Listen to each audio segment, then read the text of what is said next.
মই 5ত গুচি গ'লোঁ ডাইৰেক্ট গভৰ্ণমেণ্ট স্কুল সোমাই দিছোঁ বেংগলী মিডিয়াম 5, 6, 7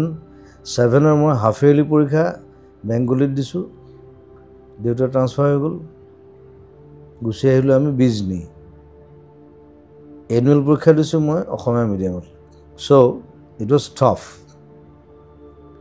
আৰু মই সদায় ফাৰ্ষ্ট ছেকেণ্ড হওঁ বেলেগ কোনো কেছ নাই তাত খালি মই ছাৰক কৈছোঁ মানে বোলো ছাৰ মই কৰিমগঞ্জত আছিলোঁ চ' মোৰ ৰবিলাক আপুনি গণ্ডগোল পাব কৈছে নাই এইটো আমি চাই ল'ম একো নাই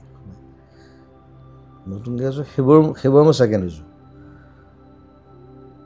চ' ছাৰক সেইকাৰণে কৈ দিছোঁ ছাৰে ভাবিছে এইটো কোন আহিল এইটো ৰবিলাক